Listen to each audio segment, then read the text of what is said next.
Meu nome é Celine Harper, e desde que consigo me lembrar, aprendi a existir em silêncio. Não um silêncio confortável, cheio de paz, mas aquele que pesa nos ombros como uma obrigação, uma espécie de identidade que me foi entregue antes mesmo que eu entendesse quem eu era. Crescer naquela casa significava aprender cedo que falar demais era uma forma de perturbar, e perturbar não era permitido. Meus pais sempre me descreviam como responsável, calma, compreensiva, mas enquanto crescia eu percebia que todas essas palavras não eram realmente sobre mim, eram sobre o quanto eu sabia não atrapalhar. Eu era a filha que não dava trabalho, aquela que não precisava de elogios, de atenção, de validação. A filha que podia ser deixada de lado, porque sempre dava um jeito de sobreviver. A casa onde cresci era enorme, bonita, envernizada por fora como uma vitrine que exibe perfeição. Dentro, porém, era um palco constante para Matthew, meu irmão mais novo, o eterno centro das atenções. As paredes estavam cobertas por fotografias dele sorrindo, ganhando prêmios, participando de competições esportivas, exibindo medalhas brilhantes que refletiam a luz como se iluminassem toda a casa. Eu aparecia em algumas fotos também, mas em posições coadjuvantes, segurando um objeto que ele iria usar, arrumando sua gola, sorrindo ao fundo, apenas compondo o cenário. Nunca fui o destaque, apenas a moldura. Desde pequena eu entendia a dinâmica. Matthew era o orgulho, eu era o apoio. Ele falava alto, ria alto, exigia alto. Eu era treinada a andar leve, falar baixo, desaparecer quando conveniente. Ele recebia presentes sem motivos, viagens espontâneas, festas que duravam dias. Eu recebia comentários como: "Você entende, você é forte, sei que posso contar com você." E durante muito tempo eu aceitei aquilo como parte da vida, como se fosse meu destino ser o pano de fundo do brilho de outra pessoa. Quando escolhi enfermagem, ouvi meus pais dizerem que era tão típico de mim escolher uma profissão que cuidasse dos outros. Eles falavam isso como elogio, mas soava mais como sentença. No hospital universitário, no entanto, eu descobri algo valioso: lá eu era vista. Lá eu tinha nome, tinha valor, tinha propósito. As pessoas me chamavam porque confiavam em mim, não porque era conveniente me usar. Mesmo exausta, mesmo voltando para casa quase tropeçando de cansaço, eu me sentia mais viva no hospital do que na casa onde cresci durante toda a vida.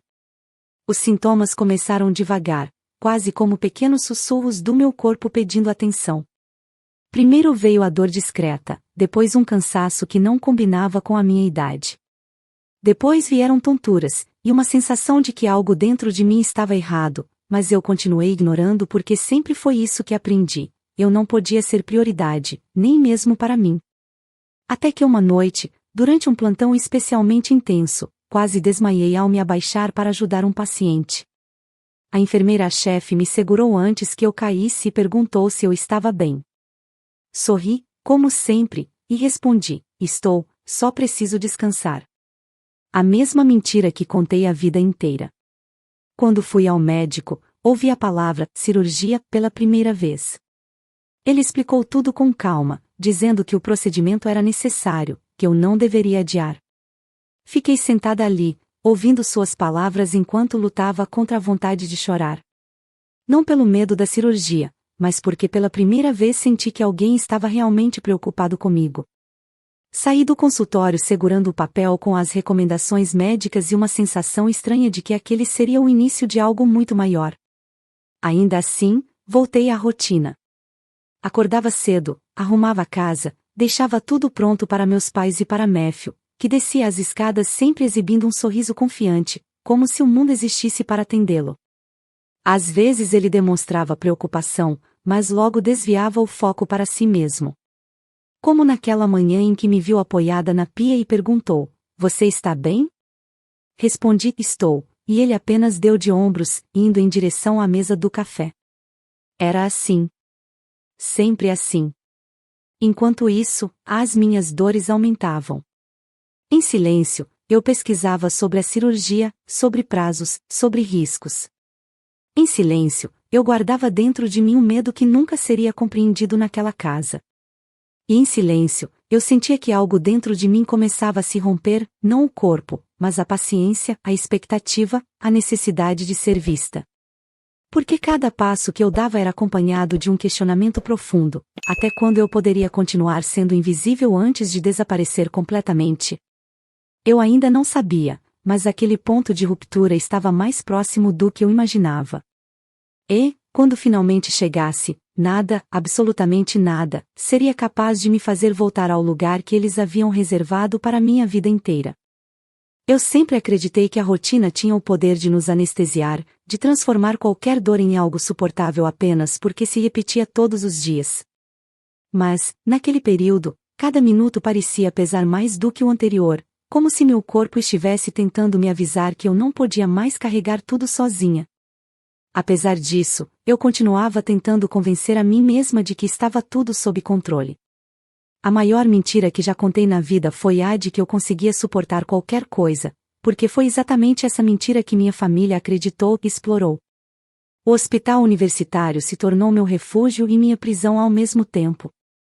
Refúgio porque lá eu era útil, reconhecida.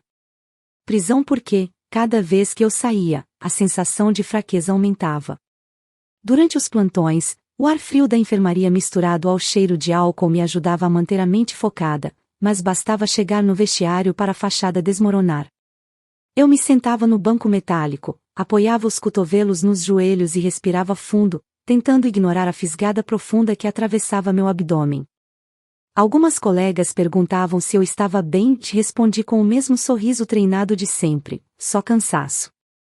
Tenho certeza de que ninguém acreditava, mas ninguém insistia, talvez por respeito, talvez por costume. Eu era boa em me esconder. Em casa, tudo parecia seguir como um teatro ensaiado. Meus pais falavam sobre tudo menos sobre mim. Eles planejavam jantares, comentavam sobre amigos, elogiavam cada pequeno gesto de Matthew. Às vezes eu me sentia uma convidada permanente, alguém que vivia ali por acaso. Enquanto a cabeça deles estava ocupada com roupas, festas, compromissos sociais e o próximo grande evento do meu irmão, eu tentava me consolar com a ideia de que o dinheiro da minha cirurgia estava sendo cuidadosamente guardado. Queria acreditar nisso. Precisava acreditar. Mas a verdade fez questão de aparecer de forma brusca, inesperada e, de certo modo, cruel. Eu voltava do hospital quando encontrei na gaveta do aparador da sala um envelope com o logo de uma loja de artigos de luxo. Meu nome nunca estava em envelopes assim, então abri com a curiosidade inocente de quem ainda tenta encontrar algo bom no meio do caos. Dentro havia um comprovante de pagamento. O valor estampado era exatamente o que faltava para completar a poupança da minha cirurgia. E a compra? Um relógio importado, dourado, escolhido especialmente para Matthew. Por um longo instante, fiquei parada, segurando o papel como se fosse uma peça de evidência em um crime do qual eu não queria ser vítima. Meus pensamentos ficaram nublados, como se o ar tivesse sumido. Não chorei. Não falei nada. Não fiz drama. Apenas tive a confirmação silenciosa daquilo que eu sempre soube, mas nunca quis admitir: eu não era prioridade. Eu nunca seria prioridade. Talvez nem um dia tivesse sido. Quando meus pais chegaram naquela noite, agiram como se nada tivesse acontecido. Minha mãe tirou o casaco e disse: "O jantar está no fogão, querida?" "Estamos famintos." Eu apenas assenti e respondi sim enquanto dobrava o papel escondido na palma da mão. Senti meu peito apertar, não de tristeza, mas de uma mistura de indignação e exaustão. Enquanto eu arrumava a mesa, ouvi meu pai comentar com orgulho sobre o presente novo de Matthew. A risada deles ecoou pela sala. Senti algo dentro de mim se partir. Não era meu corpo, era a confiança. A partir daquela noite, comecei a observar tudo com olhos diferentes. Cada risada, cada comentário, cada escolha deixava claro que eu estava sozinha naquela casa. Por mais doloroso que fosse, houve também uma libertação silenciosa em reconhecer isso. Na semana seguinte, notei que meus pais evitavam falar sobre a poupança médica. Sempre que eu perguntava, diziam: "Está tudo certo, não se preocupe", com aquela naturalidade fria de quem não sente culpa porque acredita genuinamente que nada fez de errado. Matthew continuava vivendo como se o mundo existisse para aplaudi-lo. Era impressionante como ele conseguia camuflar qualquer erro com um charme e um sorriso ensaiado. Ele recebia elogios por coisas simples, enquanto eu tentava não desmaiar durante o café da manhã. Era quase irônico, eu estudava para salvar vidas, e minha própria vida estava sendo negligenciada por aqueles que deveriam cuidar de mim. Com o tempo, minha saúde não era mais apenas um lembrete incômodo. Tornou-se uma presença constante. Comecei a evitar espelhos, porque a palidez do meu rosto me dizia verdades que eu não queria aceitar. O corpo que eu sempre tratei com tanta disciplina agora me traía a cada passo mais rápido, a cada manhã mais fria. Eu não sabia ainda, mas naquela fase eu estava sendo preparada, pela dor, pela injustiça, pelo abandono, para um futuro que meus pais jamais imaginariam. Um futuro onde eu finalmente me veria com os olhos que eles nunca usaram. Um futuro onde eu deixaria de ser peso, sombra e silêncio. E foi justamente essa transformação silenciosa que começou a mudar tudo, até o momento em que eu descobri que, se eu continuasse permitindo, minha vida iria se tornar apenas mais um detalhe invisível numa casa cheia de brilho falso. Eu só não fazia ideia de que a verdade estava prestes a romper todas as máscaras, inclusive as deles. A sensação de estar vivendo em dois mundos diferentes começou a se intensificar.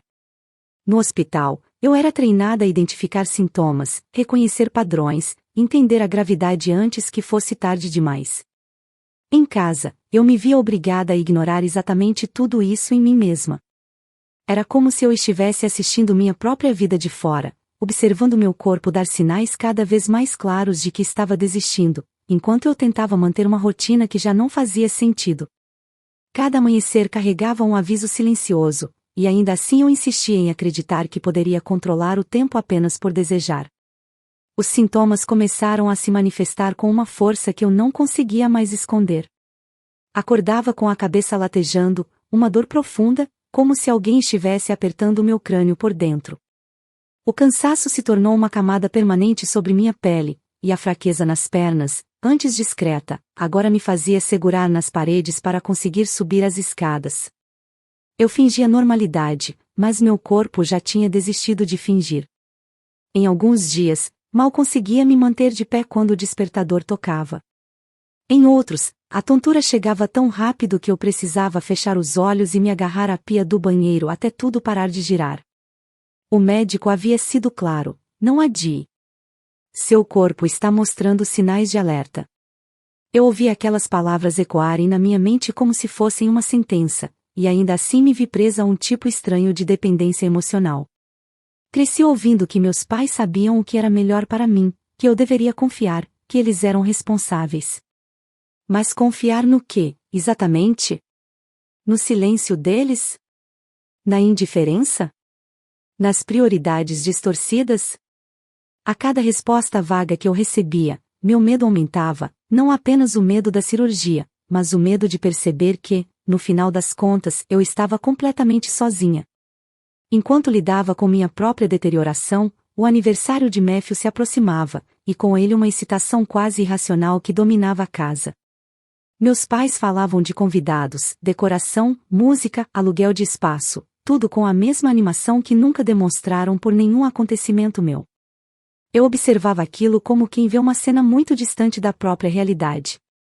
Sentia uma mistura de desorientação e desconforto, como se estivesse assistindo a uma celebração em um mundo paralelo, um mundo onde eu não existia. E quanto mais a festa crescia, mais eu diminuía. Em uma manhã específica, acordei com a pior dor que já havia sentido. Minhas mãos tremiam tanto que precisei sentar no chão do banheiro antes de conseguir levantar. Quando finalmente me olhei no espelho, vi alguém que eu quase não reconhecia, rosto pálido, olhos fundos, lábios sem cor. Toquei meu próprio reflexo como se estivesse tentando chamar de volta a vida que eu sentia escorrer pelos dedos. A sensação era clara: eu estava perdendo tempo. E não tinha tempo para perder. Foi por isso que, naquela semana, tomei a decisão de procurar informações por conta própria. Passei horas no arquivo digital do hospital, revisando artigos, lendo relatórios, estudando todos os detalhes da minha condição com um desespero que eu tentava disfarçar como profissionalismo. Ninguém percebeu minha urgência, porque eu sempre soube esconder emoções. Mas internamente eu estava entrando em território desconhecido e perigoso. Em um desses dias de pesquisa desesperada, o médico que havia me atendido se aproximou. Ele me observou por alguns segundos antes de perguntar se eu estava se sentindo bem. Eu respondi que estava apenas revisando algumas coisas, mas ele franziu o senho com uma preocupação que eu não estava acostumada a receber. Em seguida disse: "Se você precisar conversar, estou por aqui." Aquela frase simples me atingiu com uma força estranha.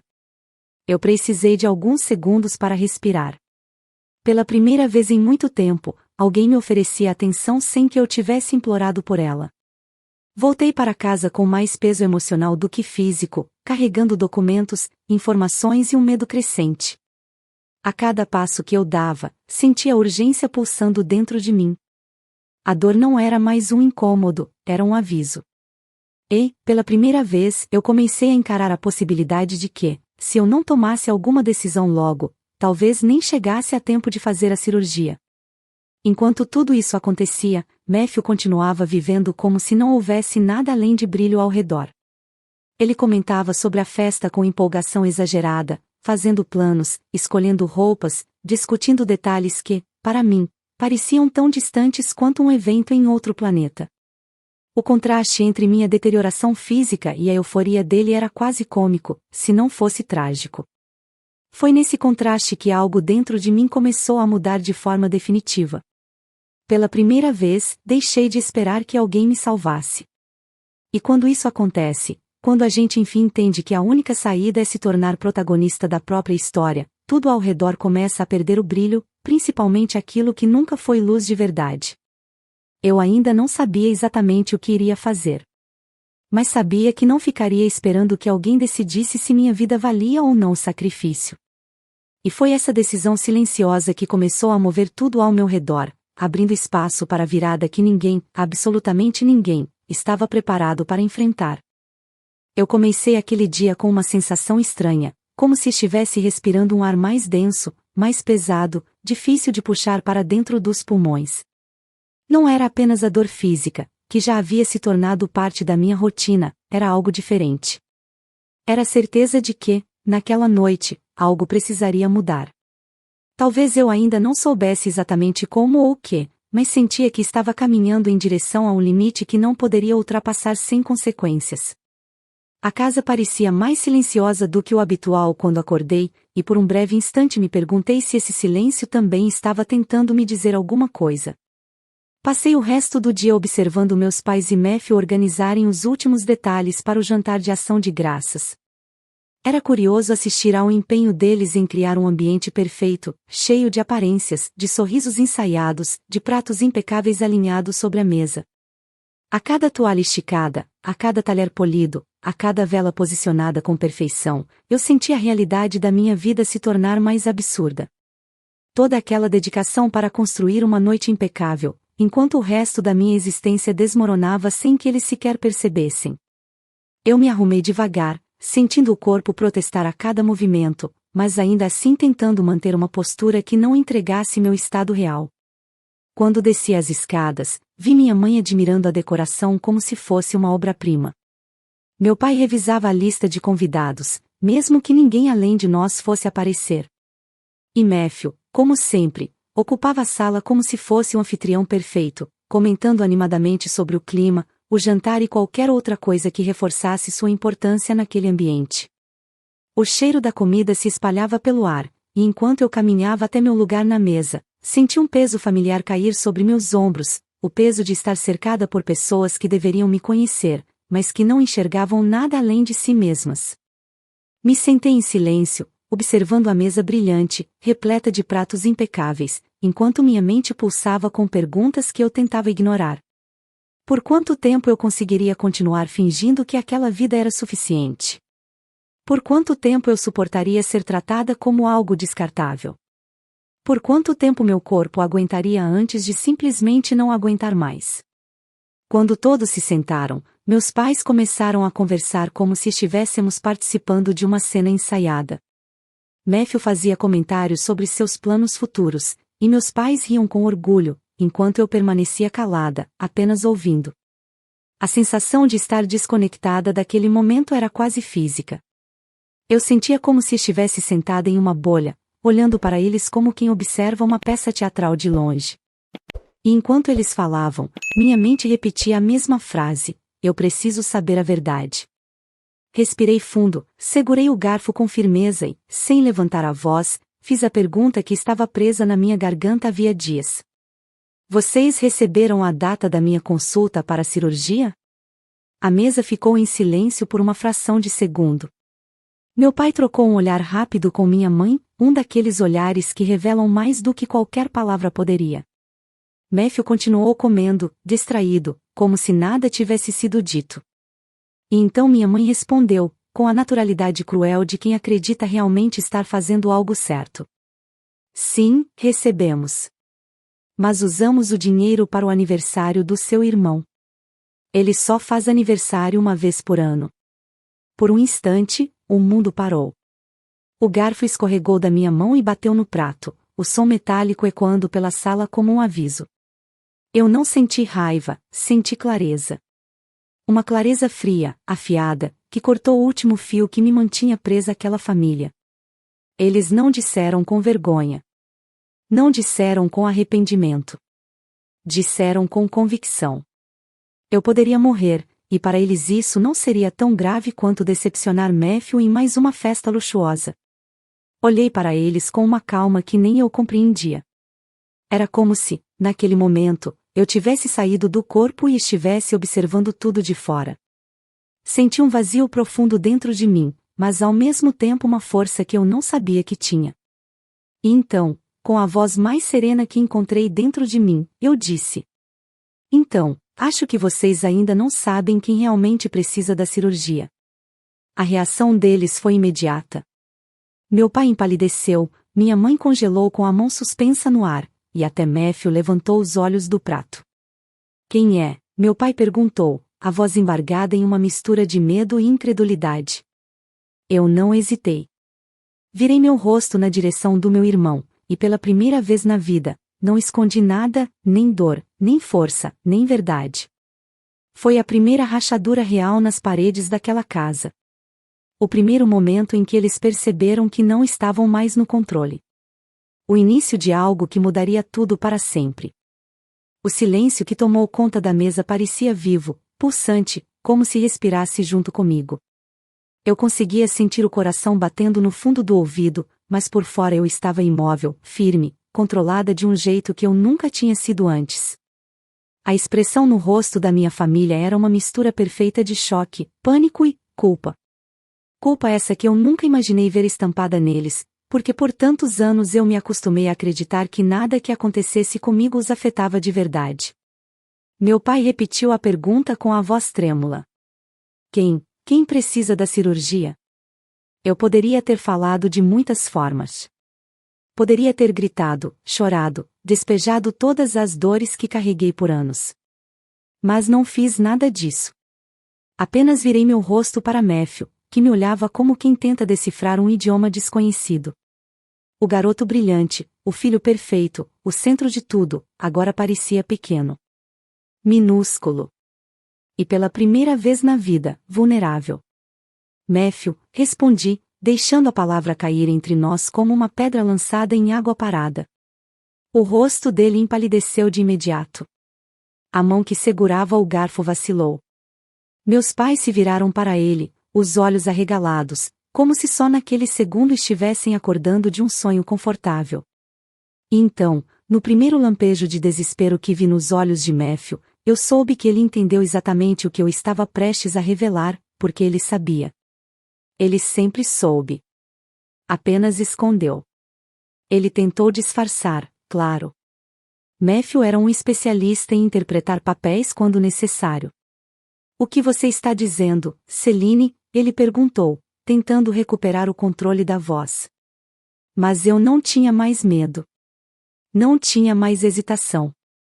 Depois de tudo que suportei, depois de todas as dores ignoradas, depois de todos os sussurros internos que tentei abafar, eu finalmente estava pronta para falar a verdade nua e crua. Eu conversei com o médico novamente, respondi, sem desviar o olhar. Ele me explicou que a nossa condição pode ser hereditária. E, por coincidência, os sintomas dele não eram só meus. Meus pais me encaravam como se eu estivesse revelando uma traição imperdoável. Mas eu apenas estava revelando aquilo que eles se recusaram a ver, a fragilidade que sempre existiu, não em mim, mas no filho que colocaram num pedestal tão alto que até a verdade teve medo de alcançá-lo. Matthew engoliu em seco. A máscara de confiança derreteu em segundos. Você não sabe do que está falando, ele murmurou, mas a voz saiu falha, insegura. Eu sei exatamente do que estou falando, respondi. Você se lembra daquele dia em que não conseguiu levantar da cama? Ou das vezes em que ficou pálido do nada? Você me viu quase desmaiar várias vezes. Achou mesmo que eu não perceberia que você sentia os mesmos sintomas? A expressão dele passou de surpresa para algo muito mais frágil, medo puro. Aquilo me pegou desprevenida, porque por um momento eu enxerguei o garoto que ele tinha sido antes de ser moldado pelas expectativas dos meus pais, alguém jovem demais, pressionado demais, acostumado demais a esconder fraquezas para continuar sendo o herói da casa. Meu pai apoiou as mãos na mesa, tentando encontrar firmeza onde não havia. Isso é verdade? Perguntou a Matthew, mas a pergunta vinha carregada de desespero, não de raiva. Matthew hesitou por segundos longos o suficiente para destruir qualquer fachada que ainda restava.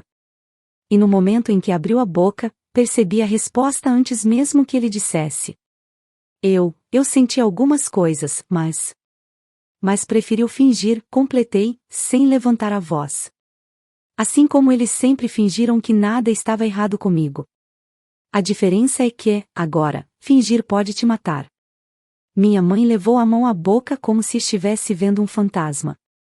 Os olhos dela começaram a encher de lágrimas, não pela dor dele, mas pelo colapso do mundo perfeito que ela própria havia construído. Era como observar uma rainha vendo seu castelo ruir pedra por pedra, sem poder impedir. O pânico se espalhou pela sala como fogo. Meu pai começou a ligar palavras desconexas, tentando entender o que deveria fazer. Minha mãe repetia o nome de Matthew como se isso fosse impedir qualquer coisa ruim de acontecer.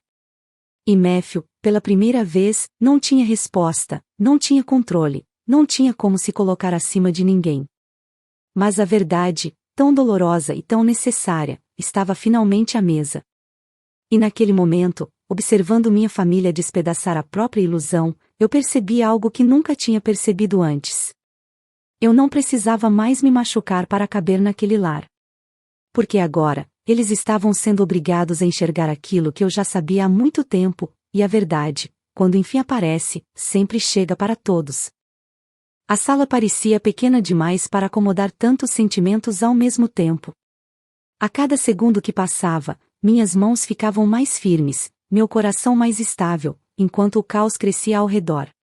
Era como se eu estivesse no centro de uma tempestade, pela primeira vez, não fosse a parte mais frágil dela. Meus pais falavam rápido, atropelando palavras, tentando desvendar soluções que nunca existiram. Matthew, desprotegido de toda a arrogância que o acompanhou a vida inteira, olhava para os próprios dedos como se procurasse ali alguma justificativa para tudo o que tinha escondido. Mas eu estava cansada demais para continuar sendo testemunha daquele colapso familiar. Cansada de ver o desespero deles só surgir quando aquilo que importava para eles estava ameaçado, e nunca, absolutamente nunca, quando era minha vida que estava em jogo. Em algum momento, a voz da minha mãe surgiu quebrada, atravessando a tensão do ambiente. Celine, você sabia disso e não nos contou? Eu a encarei por um instante, e dentro de mim não havia mais culpa, nem necessidade de justificar nada. Eu contei, respondi com calma. Talvez vocês não tenham ouvido. Aquelas palavras pareciam simples, mas tinham o peso de anos de silêncio imposto. Vi meu pai fechar os olhos por um segundo, talvez tentando absorver tudo ou talvez apenas fugindo da realidade.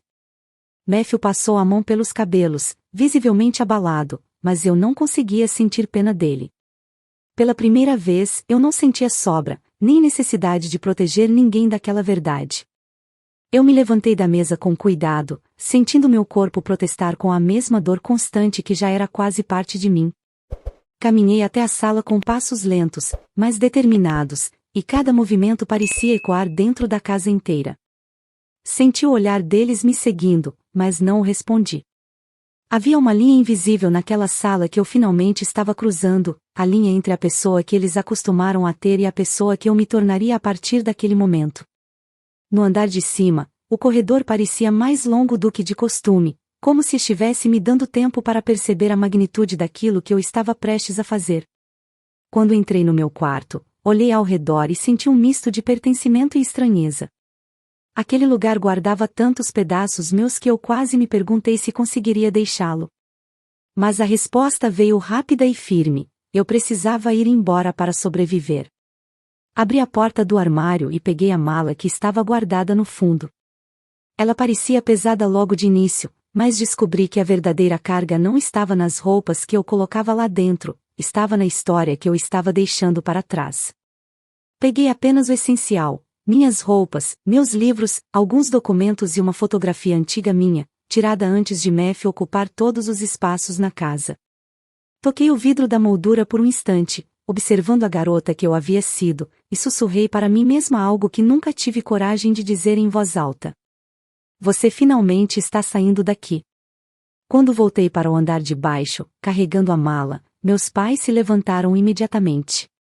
O que você está fazendo? Minha mãe perguntou, como se a resposta não fosse óbvia. Indo embora, respondi.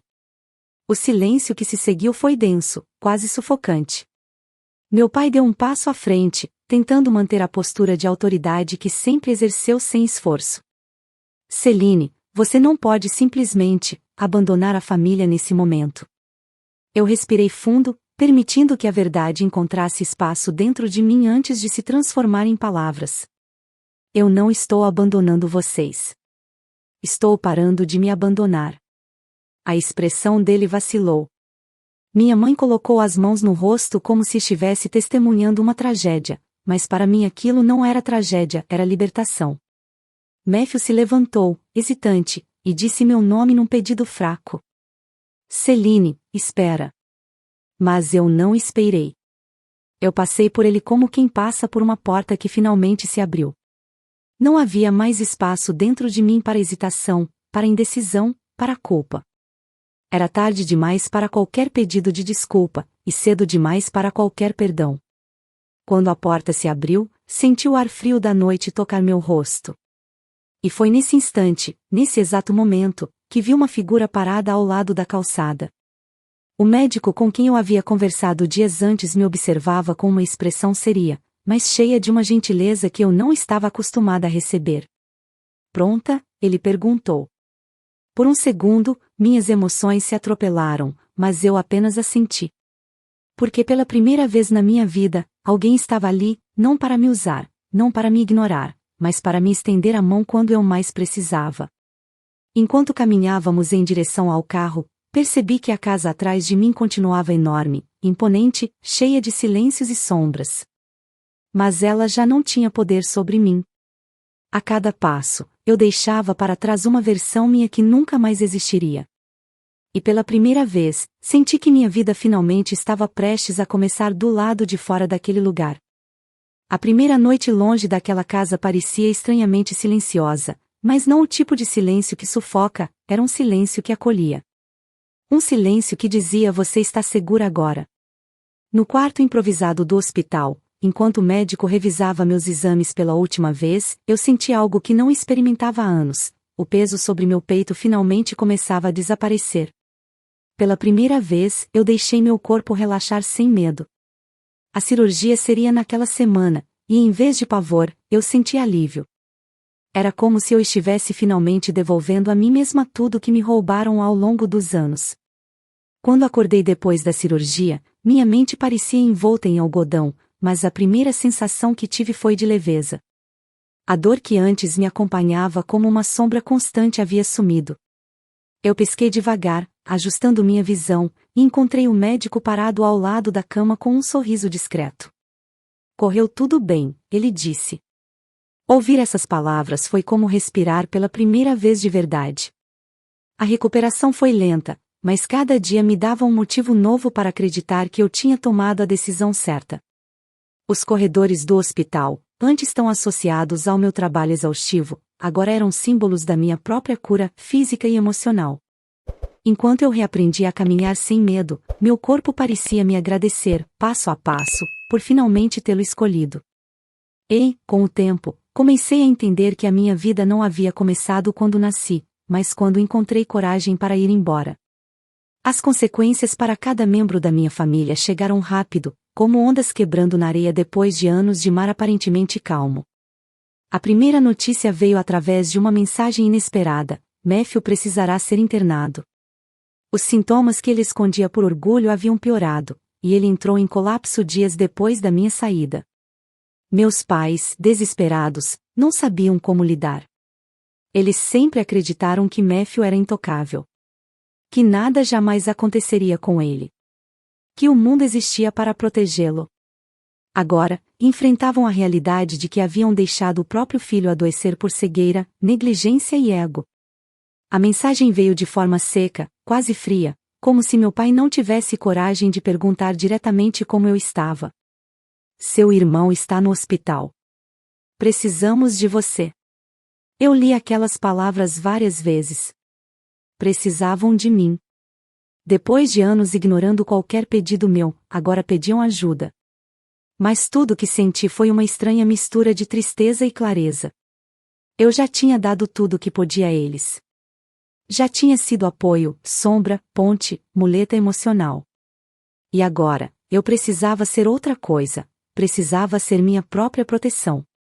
Respondi apenas com um: espero que ele melhore. E desliguei as notificações. Alguns dias depois, meu pai tentou me ligar. Não atendi. Minha mãe enviou áudios chorando, dizendo que a família estava chegando ao limite, que as coisas nunca deveriam ter sido assim, que a minha ausência estava destruindo tudo. Eu escutei apenas o começo e depois parei. Pela primeira vez, percebi que aquilo não era um pedido de desculpas, era uma tentativa de me puxar de volta para o mesmo ciclo que quase me destruiu. E eu não voltaria. Matthew passou pela cirurgia pouco tempo depois da minha. Diferente de mim, ele não teve tempo para processar emocionalmente nada, foi empurrado para dentro da verdade de forma brutal. Ouvi dizer que ele estava abalado, mais silencioso, menos confiante. Meu pai não conseguia mais sustentar a pose arrogante que sempre teve, o fracasso em proteger o filho perfeito expôs todas as falhas que ele tentou esconder por anos. Minha mãe, que sempre viveu em função da imagem que criava, agora enfrentava a realidade de um castelo que havia desmoronado de dentro para fora. Eles não eram mais a família perfeita que exibiam aos outros. Não eram nem mesmo uma família funcional. Eram apenas pessoas que precisavam enfrentar o resultado das próprias escolhas. Eu não desejava mal a nenhum deles. Nunca desejei. Mas eu finalmente entendia que não podia salvá-los. Eles precisavam, pela primeira vez, salvar a si mesmos. Enquanto isso, minha vida florescia de maneiras que eu jamais imaginei. O hospital me ofereceu uma bolsa de estudos depois que meu caso chamou a atenção de alguns profissionais da área. Conseguiram para mim um programa de apoio, um acompanhamento psicológico completo e até a oportunidade de trabalhar com uma equipe especializada assim que eu estivesse pronta. Mudei-me para um pequeno apartamento próximo ao campus, simples, mas meu. Coloquei a fotografia da menina que eu tinha sido na mesa de cabeceira e repeti para mim mesma todas as noites. Você não é invisível. Meses depois, quando meu corpo já estava mais forte e minha mente mais firme, aceitei encontrar meus pais, não para voltar, mas para encerrar o ciclo. Fui até a casa onde cresci, agora estranhamente apagada, sem a energia exagerada que antes preenchia cada canto. Matthew estava no sofá, abatido, a postura inclinada, sem o brilho arrogante de antes. Meus pais pareciam menores, envelhecidos, fragilmente humanos. Minha mãe foi a primeira a falar. Celine, nós sentimos muito. As palavras saíram trêmulas, honestas, quebradas. Meu pai tentou seguir. Nós erramos. Erramos muito. E, pela primeira vez, eu ouvi tudo. Não com raiva, não com vingança, mas com a maturidade que só a dor me ensinou. Respirei fundo. Senti o chão sob meus pés. Senti quem eu era agora. Eu perdoo vocês, respondi. Mas eu não volto. E não vou ser a pessoa que vocês esperam que eu seja. O silêncio que se seguiu não foi de tensão, foi de aceitação. Eles entenderam. E, de alguma forma, eu também. Quando saí daquela casa pela última vez, não senti peso nenhum. Não senti saudade. Não senti raiva. Senti liberdade. A porta se fechou atrás de mim como um capítulo que finalmente chegava ao fim. E à medida que eu caminhava em direção ao meu futuro, percebi que a vida sempre esteve esperando por mim. Eu só precisava de coragem para atravessar a porta. Eu tinha sido invisível durante anos. Agora, eu era luz. Eu era escolha. Eu era mulher. Eu era, finalmente, eu. Fico muito feliz por você ter ficado até o final do vídeo. O que você achou dessa linda história? Coloque nos comentários sua opinião, deixe seu like, se inscreva no canal e ative o sininho de notificações para não perder uma história preciosa. Até a próxima!